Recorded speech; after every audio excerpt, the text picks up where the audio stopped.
On a eu le droit au choc des titans en NBA cette nuit, un duel entre les deux meilleures équipes de la ligue, les Cleveland Cavaliers et le Oklahoma City Thunders. OKC qui est resté sur 15 victoires de suite, Cleveland qui était sur 10 victoires de suite, deux formations qui sont sur les bases d'une saison à 70 plus victoires. Et l'affiche a tenu ses promesses, on a vraiment eu un beau match, 30 changements d'avantage au score, de l'intensité, du suspense tout du long. Euh, du très très beau basket, beaucoup d'adresses. Bref, Théo, on a été gâtés et victoire de Cleveland à l'arrivée contre OKC, 129-122. Cleveland qui met donc fin à la série du Thunder et qui gagne son 32e match, 32 victoires en 36 rencontres. Performance impressionnante des Cavaliers. Ouais, gros match parce qu'en fait, alors on sait que des équipes comme ça qui font des belles saisons régulières mais qui n'ont pas été très fortes en playoff jusque-là, par le passé, du moins récemment, on est toujours un petit peu sceptique. On se dit, bon, bah, c'est peut-être juste une belle équipe de saison régulière, mais quand ils vont devoir jouer que des grosses équipes, en gros en playoff, et ça va pas forcément être la même. Là, ce match, c'est quand même un match référence pour Cleveland parce que je trouve que ça entérine vraiment, pas simplement leur première place à l'Est qui, je pense, voilà, est quasiment garantie et sauf incident industriel, mais je trouve que ça valide vraiment leur statut de contender. Je pense que voilà, il y a pas d'autre moyen, il n'y a pas d'autre conclusion à en tirer. C'est vraiment un contender, c'est vraiment l'une, si ce n'est la meilleure équipe de la ligue, en tout cas sur cette saison régulière. Et c'est une victoire qui est importante et on sentait que c'était un match important pour les deux équipes en fait. Je sais pas si tu as pu lire un petit peu voilà, ce qu'ont pu dire les deux coachs qui étaient assez contents l'un et l'autre en sortant du match, de dire bon bah c'est bien, c'est un match référence, ça nous permet de voir ce qui marche pas, comment on peut jouer dans un contexte avec une intensité et une ambiance un peu différente de la saison régulière. Donc ouais, match fantastique et bravo aux Cavs. Tu disais tu rappelais leur bilan. J'ai regardé, en fait, je suis tombé sur cette stat. Il n'y a que 7 équipes dans l'histoire de la Ligue qui ont déjà gagné 32 de leurs 36 premiers matchs. Donc, les Cavaliers sont plus que sérieux. Ouais, ils sont partis pour faire la meilleure saison de leur histoire, ce qui est fou quand tu sais que LeBron James a porté les couleurs de cette équipe. Ça pourrait aussi s'appliquer au OKC qui est en train de partir pour faire la meilleure saison de son histoire, C'est alors vrai. que Kevin Durant et Russell Westbrook ont porté et James Harden ont porté la tunique de cette équipe. Je survalide ce que tu viens de dire sur Cleveland et sur leur capacité à être des contenders. Je suis souvent le premier à nuancer, tu vois, quand il y a des équipes qui performent en saison régulière sur des équipes un peu récentes, tu vois, quand le Jazz se met à être premier, tu vois, il y a tout, même quand Minnesota l'an dernier, tu as toujours un peu envie de dire, ouais, mais attention, là, Cleveland, je suis pas en train de dire qu'ils vont aller jusqu'au titre, mais il y avait un petit parfum de finale NBA sur ce choc. Tu as raison, ça sentait que les deux équipes avaient envie de le gagner. D'ailleurs, il n'y avait pas de blessure diplomatique. Alors, il y a Caruso qui a manqué le match pour le Ouais. Thunder et OKC qui est toujours privé de Chet Holmgren. Je crois qu'Isaac Okoro, si Isaac Okoro a joué. Il manquait, non, il manquait pas. Je crois qu'il manquait personne du côté Cleveland, mais voilà, il n'y avait pas un Tristan starter. Thompson. Euh, il n'y a pas un titulaire, tu sais, qui a été mis au repos ou qui était un peu malade. Il n'y avait pas de tout ça. Il y a eu de l'envie de jouer. Il n'y a jamais eu plus de 9 points d'écart dans ce match. Et clairement, les Cavs jouent comme des candidats au titre. C'est aussi ce qui, moi, ressort de ce match. Tu parlais des éléments qui ont marché, pas fonctionné. On a vu notamment que la raquette des Cavaliers peut poser beaucoup de problèmes. C'est ce tandem qui a pas toujours bien fonctionné. Là, franchement, enfin, qui a pas toujours bien fonctionné dans le passé. Là, la taille, honnêtement, de Jarrett Allen et d'Evan Mobley ont fait trop mal au Thunder. Ouais, ce qui était super en fait dans ce match-là, c'est que tu sentais aussi que c'est un match qui avait été préparé, qui avait été scouté. C'est deux des meilleures défenses de la ligue. Et en fait, notamment, bah, ils avaient ciblé de chaque côté le danger des joueurs extérieurs de chaque côté. Il y a, comment dire, Donovan Mitchell qui passe un peu après à côté de son match. C'est le meilleur marqueur de Cleveland. Il finit à 11 points, à 3 sur 16 seulement au tir. Shai Gilgeous-Alexander marque 31 points, mais il lui a fallu 27 tirs pour arriver à ce total.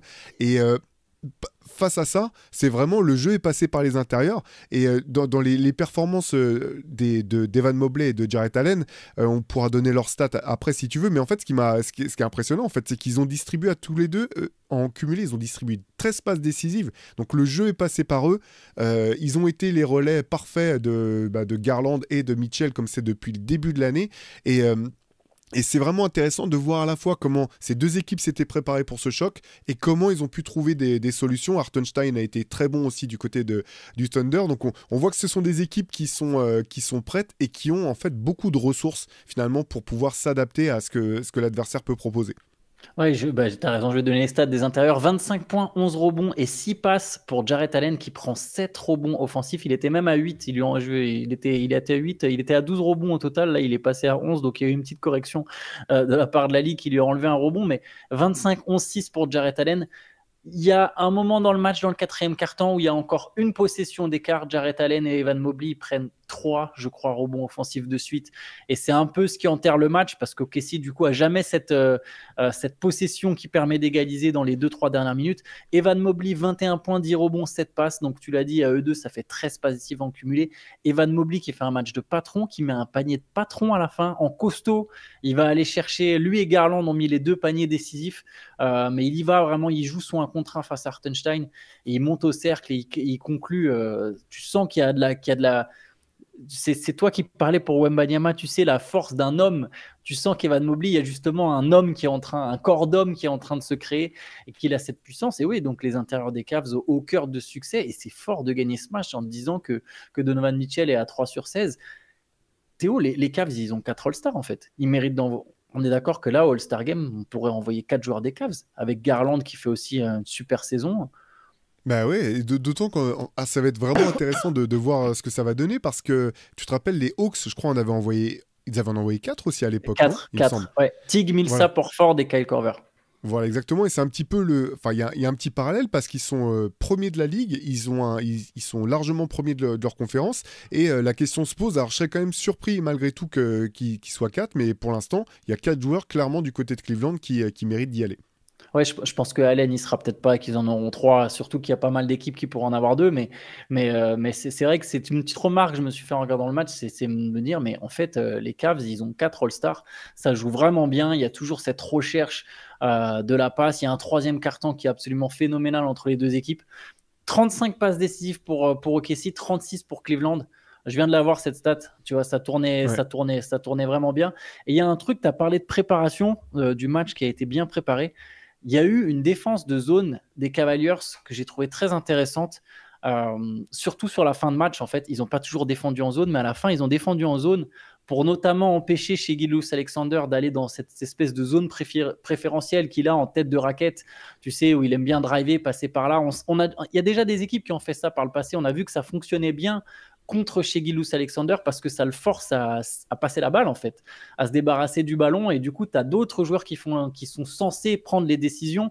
Alors pour le coup c'était Hartenstein était beaucoup servi et il fait un très bon match, mais on est d'accord qu'en fin de match tu n'as pas envie que ce soit Hartenstein qui ait le ballon, tu as envie que ce soit chez Gilgeous-Alexander et surtout tu sais que ce genre de situation au final Hartenstein va devoir ressortir à un autre moment où chez Gilgeous-Alexander va devoir ressortir des ballons à 3 points et l'adresse à 3 points du Thunder, même s'il y a des bons shooters, je crois qu'on l'a déjà dit plusieurs fois dans CQFR, si c'est Lou Dort, si tu dois vivre avec le fait que Lou Dort va prendre des 3 points pour la gagne, je cite Dort, mais au final, ça peut même être Aaron Wiggins, Jalen Williams qui a été maladroit, chez Gilgeous-Alexander qui a été maladroit, c'est pas un shooter de spot-up chez Gilgeous-Alexander. Si c'est comme ça que le Thunder doit te battre, je pense que c'est une bonne piste. Alors, il n'y a pas toutes les équipes qui seront capables de défendre en zone, mais ça a bien marché pour Cleveland. Ouais, carrément. En fait, c'est marrant parce que si tu regardes les stats cumulées d'équipes, des deux équipes, enfin, tu l'as dit, le match était extrêmement serré. Elles sont extrêmement similaires en fait. Ils ont quasiment fait le même match. La différence, ça se fait notamment à 3 points. Tu as tout à fait raison de le souligner. Et voilà, Max Strus fait un excellent match pour Cleveland et moi j'ai trouvé que c'était une super signature. Moi j'aime beaucoup ce joueur en fait. Il fait partie des joueurs un peu sous-cotés. À Miami il était très bon. Je le trouve, je le compare parce qu'il joue un peu poste pour poste au même endroit que George Niang, mais je le trouve bien meilleur en fait dans la polyvalence qu'il apporte. Et lui il a été excellent. Et effectivement je pense que cette équipe de Cleveland est bâtie. Et en fait, c'est pas étonnant finalement qu'ils aient eu un meilleur pourcentage de tirs à 3 points sur ce match-là. Je pense qu'il y a de meilleurs shooters spécialistes du côté de Cleveland. Et pour revenir à la zone dont tu parlais, Antoine, ce que j'aime bien moi avec la zone de Cleveland, c'est qu'en fait, bon, Maintenant, on sait qu'en NBA, c'est pas si rare que ça de voir des équipes qui font de la zone, mais il y en a encore beaucoup qui font de la zone uniquement pour essayer de perturber le rythme de l'adversaire ou parce qu'il faut trouver une solution. Ce que j'aime, moi, avec la zone de Cleveland, et c'est un peu le cas aussi, c'était le cas du moins par le passé de celle de Miami, par exemple, c'est que c'est un vrai atout, en fait. C'est que quand ils passent en zone, c'est une zone qui est pas simplement là pour essayer de casser le rythme, mais qui est vraiment là pour poser tout un tas de problèmes à l'attaque adverse. Et quand tu as Jarrett Allen et Evan Mobley, c'est du bonheur en fait parce que tu peux jouer différents types de zones. Ils sont tous les deux suffisamment grands et mobiles pour sortir fort, revenir, être mobile, dissuader les tirs à 3 points. Donc c'est pas simplement une zone, tu sais, où tu vas interdire l'accès à la raquette. C'est aussi une zone qui a pour but de quand même continuer à perturber les tirs à 3 points et de pas donner de tirs à 3 points faciles. Et bah là on l'a vu très bien dans le match d'hier, quoi. En plus, ça te permet d'éviter que Darius Garland et Donovan Mitchell soient ciblés en 1 contre 1. Ouais. Ce qui est aussi particulièrement intéressant quand tu connais la taille des deux. Max Strus, tu l'as dit, super passage, il finit à 17 points. Il y a 15 points aussi de Ty Jerome. Les deux ont ramené Cleveland dans le match. Le premier carton était à l'avantage d'OKC. Ensuite, Cleveland revient dans le deuxième carton, justement sous l'impulsion des deux remplaçants. Max Strus a été excellent. Les deux, ils font 6 sur 7 au tir. Strus, il a ajouté aussi 5 passes décisives. 5 passes, ouais. Ouais. Et en tout cas, bon, voilà, superbe match. Si je suis Cleveland, si je suis un fan de Cleveland, je sors de ce match en me disant, bah ouais, on est vraiment contender. Et si je suis un fan du Thunder, je sors pas inquiet non plus de cette rencontre, en fait. Je me dis, bah non, mais on a très bien joué, tu vois, avec Holmgren, avec Caruso, ça va être intéressant. Et ce qui se passe, c'est que dans une semaine, on a la revanche à OKC. Il y aura le match retour entre le Thunder et les Cavaliers. Ben, j'allais dire exactement la même chose. Je pense que les deux, d'ailleurs, c'est pour ça ce que je disais tout à l'heure, là, les deux coachs avaient l'air assez satisfaits finalement du match parce que voilà, il y en a un qui est quand même un peu plus content que l'autre parce qu'il repart avec la victoire, mais l'autre, enfin, comme tu l'as dit, ok, si tu dis bon, bah, elle sera pas la même avec Caruso et Chet Holmgren en plus. Et moi, j'ai déjà hâte de voir le match de la semaine prochaine parce que là, tu sens qu'il y aura tout de suite il y aura une envie de revanche tout de suite. Et tu sais que là, il y avait une ambiance de dingue visiblement dans la salle de Cleveland. Ouais. Beaucoup de Je bruit. pense que à OKC, ça va être la même. Donc, ça va être un. Voilà, ça sera pas un match de saison régulière comme les autres. J'espère. J'espère parce que justement, ces histoires de blessures diplomatiques, tu as déjà eu le match à forte Ah oui. intensité. Des fois, tu sais, tu te dis, bon, allez, c'est bon. On a montré une fois, on va pas non plus se refaire un match à fond et donner trop d'éléments à un adversaire qu'on est susceptible de retrouver en juin. Donc, à voir dans une semaine, j'espère qu'on aura les deux équipes au complet. Je te propose qu'on enchaîne avec Milwaukee qui a battu San Antonio 121-105. C'est un peu la performance individuelle de la soirée. Elle est pour Giannis Antetokounmpo qui fait 25 points, 16 rebonds, 8 passes et on sentait qu'il était déterminé à l'idée de jouer contre Victor. C'est marrant parce que le match commence, Victor est contre Giannis. Après, il met un 3 points sur une jambe. Tu te dis, ah, ça donne le ton. Et non, à partir de là, en fait, Giannis, il a complètement pris le contrôle. Il a défendu personnellement sur Wembanyama à plusieurs reprises. Il a dominé. Et bref, les Bucks sont allés chercher une belle victoire contre San Antonio.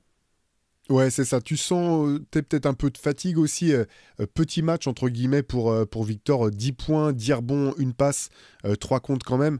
Mais ce que tu dis, Giannis, en fait... Alors là, c'est vrai que maintenant, voilà, un peu à l'image de la confrontation avec Jokic, là, les MVP ou les joueurs de ce calibre-là, sur son poste, ils veulent... c'est pas un match comme les autres. Il y a des choses qu'ils veulent montrer aussi parce qu'ils veulent pas se faire fumer aussi, quoi. Il y a aussi ce côté-là. Ouais. C'est pas simplement tu veux marquer ton territoire, c'est aussi tu sais qu'il faut que tu t'arrives en étant sérieux, déterminé. Mais Yanis, je le trouve incroyable depuis le début de saison sur sa détermination parce qu'en fait, ça aurait été les Nets en face. Il aurait commencé avec le même niveau d'intensité, de volonté de tout écraser. Son match, il est énorme. Là, ce qui est cool, c'est que lui et Damian Lillard font un très gros match tous les deux. Et voilà, tu sentais qu'il y avait... je sais pas, c'est peut-être un peu de fatigue du côté des Spurs. Je sais pas ce que tu en as pensé, toi. Ils étaient un peu moins mordants quand même. Et oui, tout à fait. Et je vais te dire, à un moment, pendant le match, San Antonio, je l'ai déjà dit, c'est une équipe que j'aime bien regarder. Et même quand l'écart n'était pas encore... alors, ça n'a jamais été trop large l'écart, mais il y a un moment, il y avait 10 points d'écart, mais tu avais vraiment l'impression que Milwaukee était au contrôle. Et je me disais, je ne reconnais pas trop ces Spurs, qu'est-ce qui se passe et tout. Et d'un coup, j'ai réalisé, alors ça m'a quand même pris au moins 15 minutes, qu'il manquait Jérémy Sohan. Et tu vois, tu as parlé de mordant, d'intensité. Et c'est là que j'ai tilté. J'ai dit, mais en fait, il n'est pas là. Et quand il n'est pas là, il y a pas tout, il crée tout un truc, toute une énergie autour de lui. Victor, sans doute un peu fatigué aussi, c'est vrai, même à l'image de toute son équipe. C'est Chris Paul, tu vois, qui était le leader offensif limite là sur le match. Bah, c'est lui qui termine, non, pas meilleur marqueur, il a 18 points. Il y a Keldon Johnson qui en a mis 24. Mais c'est lui qui menait le jeu en attaque. Et par contre, aussi, Yanis, comme tu l'as dit, cette envie de marquer son territoire. Il a défendu par moment sur Wembanyama des possessions. Alors bon, il y a des arbitres qui auraient pu siffler faute 100 fois, mais c'était une défense très physique et je trouve ça cool d'ailleurs que les arbitres aient laissé jouer sur l'homme, vraiment en mode je vais t'éteindre. Et ça a bien fonctionné. Ouais, Yanis, il était vraiment déter, quoi.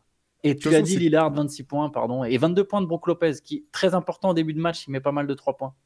De toute façon, dès qu'il est bon en attaque, dès qu'ils ont une troisième lame en fait offensive en attaque, Milwaukee c'est plus du tout la même.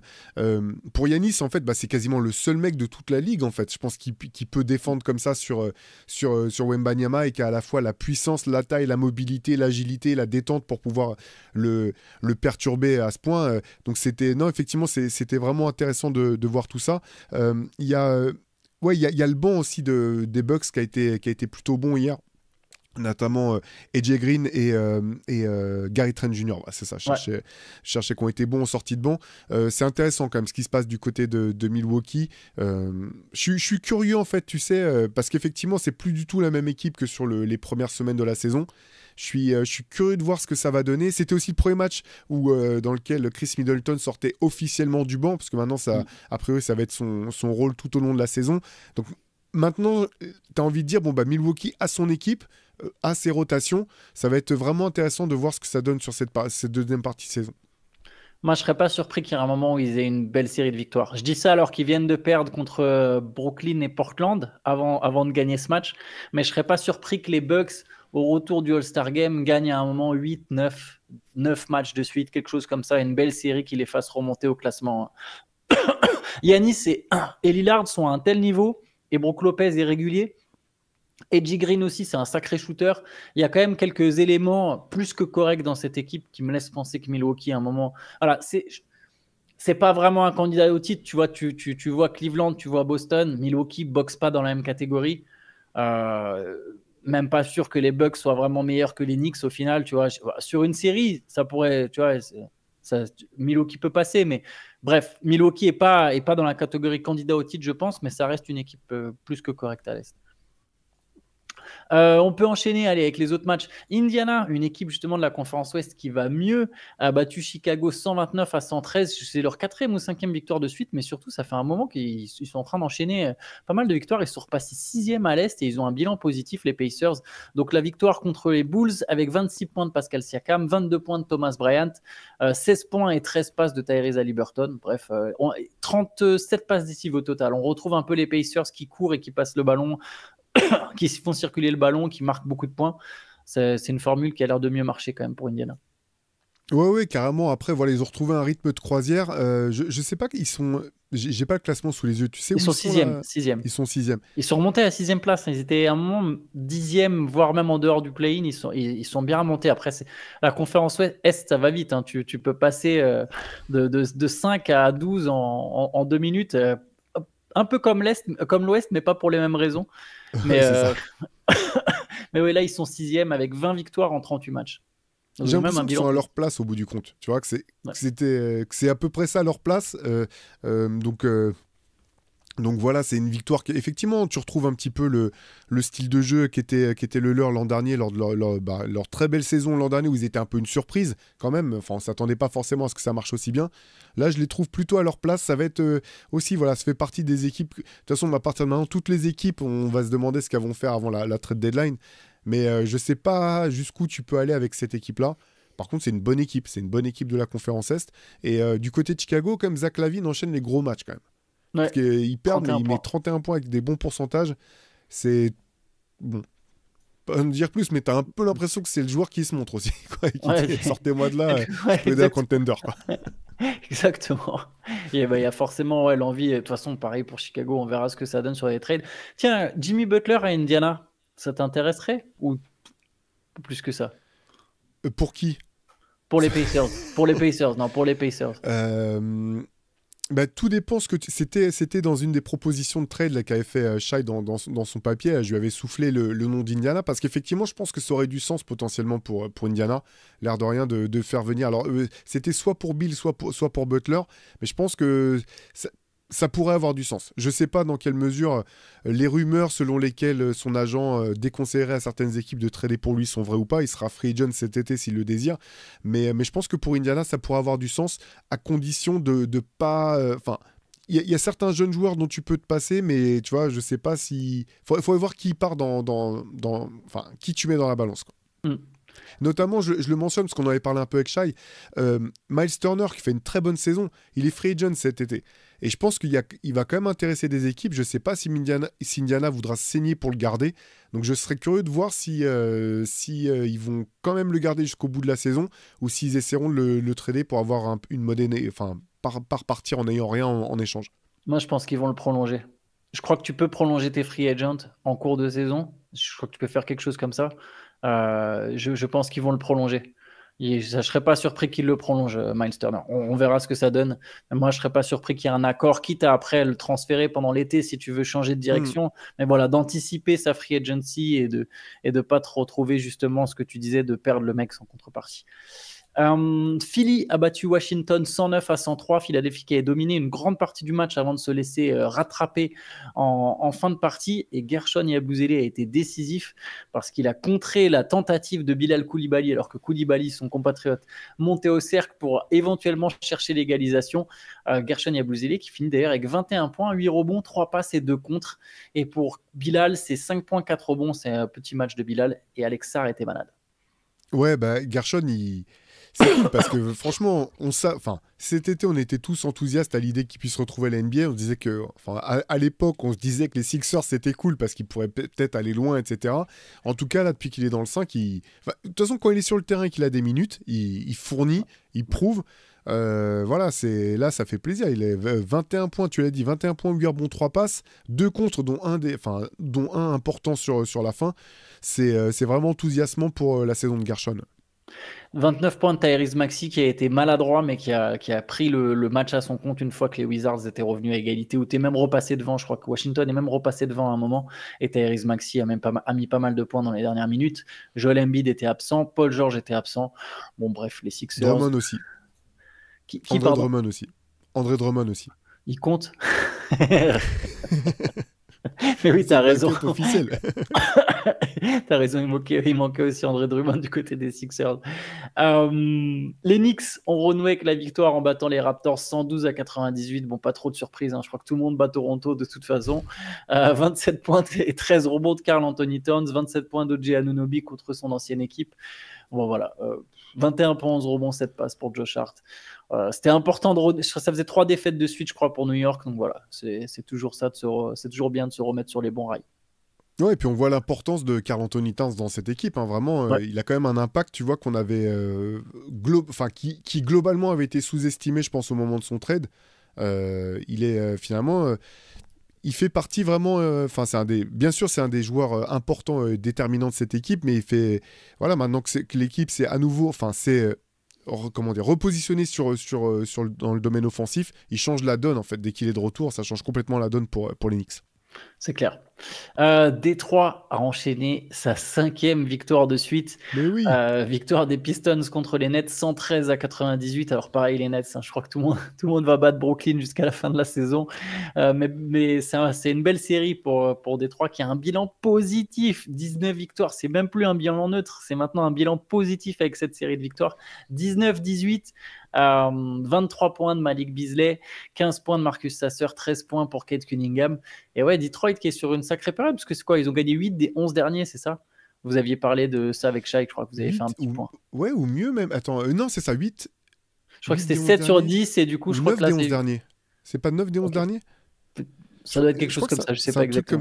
Ouais, je crois que c'est un truc comme ça. Non, mais on en parlait un peu avec Shai en début de semaine, ça fait plaisir quand même de voir cette équipe, parce que ça faisait 2 ans où c'était... il y avait... où tu disais, il n'y avait pas de raison quand même objective que ça soit aussi mauvais en fait. Que ça soit pas une équipe forte, d'accord, mais il n'y avait quand même pas de raison. Il y a quand même, enfin, ça fait 2 ans qu'on se dit, ouais, il y a du talent quand même dans cette équipe. Il y a des jeunes, il y a du talent, il y a de quoi faire. Et voilà, bah là, ça fait plaisir. Ils enchaînent les victoires et se mettent.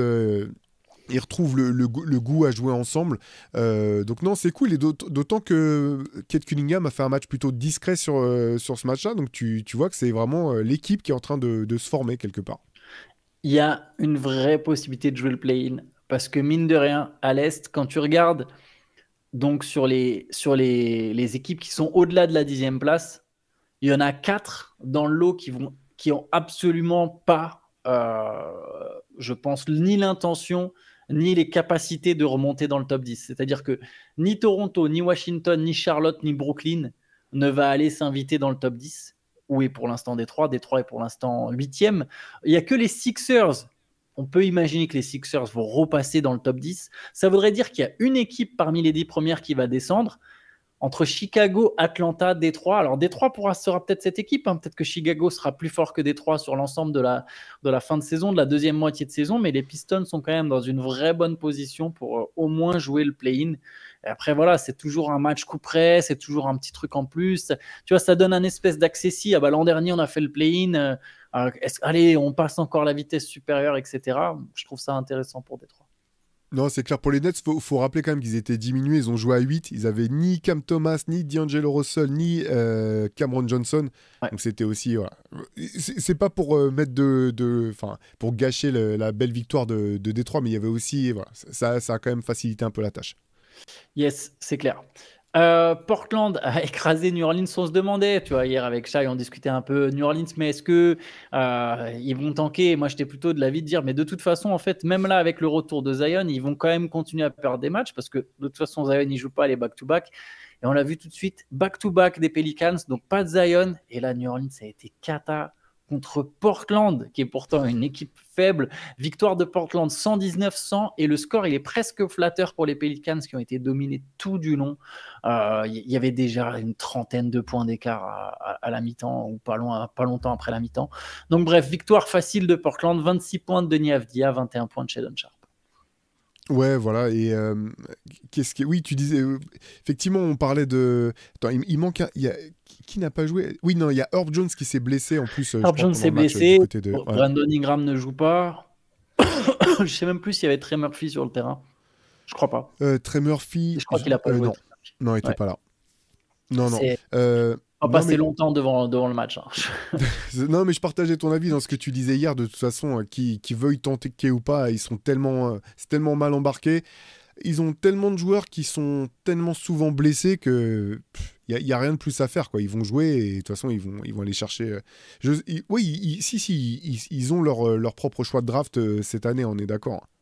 Ouais, je suis quasiment sûr. Je suis pas allé vérifier là, mais je suis quasiment sûr à 99. Allez, vas-y, pour la conscience professionnelle, mais je pense qu'ils ont leur pic et même les pics d'autres équipes. Alors, les New Orleans Pelicans, allons voir ça avant d'enchaîner sur le dernier match. Pelicans. Bon match de Toumani Camara une fois encore. Je le souligne parce que c'est vrai que, on en parlait tout à l'heure, Antoine, avant de commencer le podcast. Là, c'est vraiment un joueur qu'on apprécie tous les deux, donc ça fait plaisir de le voir continuer d'enchaîner les bonnes perfs. C'est lui et Sharp, ce qu'on disait en off, c'est les deux seuls joueurs intéressants du côté de Portland. C'est triste, hein. Il y a les fulgurances par moment de Scoot Anderson, mais c'est quand même très irrégulier et c'est pas fou. Donovan Clingan. Il y aura peut-être quelque chose un jour, mais c'est pas prêt. Bon, Avdija, Simmons, c'est des vétérans, donc c'est pas des mauvais joueurs, c'est des joueurs qui ont des capacités. Pareil pour Neandre Ayton, mais c'est pas, l'effectif des Trailblazers. Vivement la reconstruction pour eux aussi. Et je te confirme que les Pelicans ont tous leurs pics. Ils n'ont absolument aucun premier choix qui part pour une autre équipe. Donc non seulement ils ont tous leurs pics, mais ils ont aussi ceux de Milwaukee, et de Milwaukee, c'est tout. Ils auront ceux Ok. de Milwaukee. Sur les prochaines années, il y a des... Alors, c'est protégé, donc ils n'auront pas à tous les coups celui de Milwaukee, mais il y a des échanges avec Milwaukee. C'était notamment dans le cadre du trade de Jrue Holiday, j'imagine. Ouais. Et le dernier match de la nuit, c'est la victoire de Denver sans Nikola Jokic, toujours malade, contre Los Angeles, les Clippers, 126-103. Il n'y avait pas Kawhi Leonard du côté des Clippers, hein. Il est reparti en urgence à Los Angeles pour aller voir sa famille qui a été évacuée. On sait qu'il y a des feux, des incendies ravageurs du côté de Los Angeles, avec déjà des morts et plusieurs maisons et constructions qui ont été détruites. Et du coup, Kawhi allait voir sa famille qui fait partie des familles évacuées, justement. Et victoire des Nuggets, 126-103. Avec 21 points de Jamal Murray. Plutôt bon en ce moment, Jamal Murray. Retrouve un peu du poil de la bête. Ben, ça fait sans Jokic aussi, il faut le souligner, Jokic qui était malade, donc n'a pas joué, mais Jamal Murray, oui, c'est vraiment, on en parlait un petit peu avec Shai, je crois, c'est finalement c'est lui c'est lui qui fait la différence d'un match à l'autre parce que à l'inverse, Michael Porter Jr. fait une très bonne saison, il est plutôt régulier, et ce qui manque à Denver pour retrouver un petit peu toute sa puissance de feu, c'est le Jamal Murray d'il y a 2 ans, quoi, avec en pleine confiance, en réussite au tir. Hier, il a été bon, tu l'as dit, 21,9 passes, 7 sur 13 au tir, 4 sur 6 à 3 points. C'est le Jamal Murray dont les Nuggets ont besoin pour retrouver leurs ambitions. Les Nuggets, ça va être l'équipe qui va passer sous le radar et qui d'un coup en playoff va surprendre du monde. Pas seulement, il manque Aaron Gordon aussi, tu vois. Même quand il y avait Jokic, il manque Aaron Gordon. Cette équipe, il y a un Russell Westbrook, je le répète, que moi je trouve intéressant. Il est à 19 points, 6 rebonds, il passe sur ce match. Ouais. Et en fait, tu vois, il a toujours des fois, il a des trucs, tu vois, Westbrook, où il va y avoir ses actions, mais honnêtement, je pense que je ne l'ai jamais vu aussi discipliné. Alors oui, c'est à l'échelle de Russell Westbrook, mais à Denver, il y a plein de moments où je trouve que tu sens qu'il essaye de faire le bon choix. Tu sens que dans son crâne, il y a un truc, je te jure, c'est palpable. On a vu Russell Westbrook depuis le début de sa carrière. On peut voir les évolutions et je trouve vraiment que tu sens qu'il y a une envie de bien faire dans tout ce qu'il fait. Alors bien sûr, des fois, ça part en vrille. Et du coup, je pense que ça sera un atout. À côté de ça, tu as le meilleur joueur du monde. Tu as Porter qui fait une très bonne saison. Tu as Jamal Murray, comme tu l'as dit, c'est la clé. Tu as Christian Brown qui a vraiment passé un cap. Et il y en a un autre qui est en train de bien fonctionner, c'est Julian Strother, qui a un talent offensif très intéressant. C'est un bon shooter, c'est un super shooter, c'est ça sa carte de visite. Mais je trouve aussi il a du punch balle en main, en fait. Après, à voir si en playoff, il arrive vraiment à contribuer. Mais cette équipe au complet, elle n'a pas présentée de la même manière que le Thunder, que les Cavs ou que les Celtics. Mais en playoff, il faudra se donner pour la sortir. Je suis totalement d'accord avec toi. Tout ce que tu soulignes, l'absence d'Aaron Gordon, mais les 2 questions que je me pose en fait, parce que je partage ton avis sur Westbrook, donc c'est cool, et en même temps ce que je trouve un peu inquiétant, c'est que je trouve qu'il est vraiment très bon quand il est titulaire. Et qu'en playoff, la question c'est de savoir est-ce qu'il peut être aussi bon en sortant du banc, et c'est une vraie question, je pense, du côté de Denver, parce que je partage ton avis sur Westbrook. L'autre question sur les jeunes, Strother, je trouve très très bon. Celui qui est malheureusement encore très inconstant et en qui les Nuggets ont beaucoup cru, c'est Peyton Watson. Et il y a des matchs où il est très très bon et des matchs où il est transparent. Et c'est deux. Alors on sait que sur une série, même pas sur une série de playoffs, sur un run en playoff, il y a des joueurs qui peuvent être bons sur tout un run de playoff. En fait. Et si tu as un Westbrook qui est bon en sortie de banc et que Peyton Watson trouve de la stabilité, je ne lui demande pas d'être extraordinaire, ça change toute la dynamique de cette équipe des Nuggets en fait. Non, c'est clair, et ça ferait beaucoup de différence. Sur Westbrook qui sort du banc, il y a un point qui me rassure, c'est que de toute façon, Jokic il joue avec les remplaçants. Michael Malone, c'est son truc, c'est qu'il a dit mais j'ai pas le choix, mon banc il est faible, donc Westbrook il va jouer avec Jokic. Et Strother et Watson et tous ces mecs là ils vont jouer avec Jokic, et de toute façon Jokic il va hausser leur niveau de jeu. Il y aura toujours le moment problématique, c'est le 5 où il y aura Murray, Porter et Gordon sans Jokic. C'est généralement les minutes où Denver se fait laminer parce qu'ils savent plus comment jouer. Mais à voir effectivement si Westbrook en tant que remplaçant il aura toujours ce même truc. Est-ce que des fois il va pas partir en vrille, parce que lui aussi des fois il est aussi dans ce 5 avec Murray, Porter, Gordon. Ce 5 sans Jokic ça arrive aussi, et Tu te dis, est-ce qu'il va pas se sentir pousser des ailes, à avoir envie de jouer soudainement des possessions comme si on était encore en 2015. Tout ça, c'est quand même loin derrière. Mais ouais, cette équipe des Nuggets à suivre. Il y a 12 points, 9 rebonds de DeAndre Jordan. Je lisais le box score en même temps. J'avoue. Incroyable. Contre les Clippers, on est en 2024, quoi. DeAndre Jordan, Il est 12 toujours points, bon 9 contre les rebonds. Clippers, de toute façon. C'est incroyable. C'est grave. C'est lui, il donne tout sur. Il y a 4 matchs dans la saison qui comptent, quoi. C'est les matchs contre les Clippers, quoi. C'est fou. Bon, bref. Ouais. Dommage qu'ils puissent pas se retrouver en finale de la NBA Cup, avec un format où toutes les équipes seraient dans le même. Sinon, il aurait un profil de MVP, quoi. C'est Will Chamberlain contre les Clippers. Et contre le reste de la ligue, c'est Michael Olowokandi, quoi. On a fait le tour des matchs de la nuit. Il n'y a pas forcément de grosses news en dehors, mais quand même le retour de Paolo Banchero, ça devrait pas tarder là. Il devrait jouer soit le prochain match, soit celui d'après.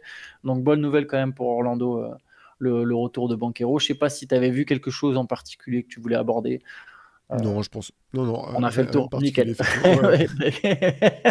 Bah, écoute, c'est parfait. Écoutez, on se retrouve demain de toute façon pour un nouveau CQFR. On sera au rendez-vous comme d'habitude. Bonne journée à tous. Ciao à tous. Ciao, ciao.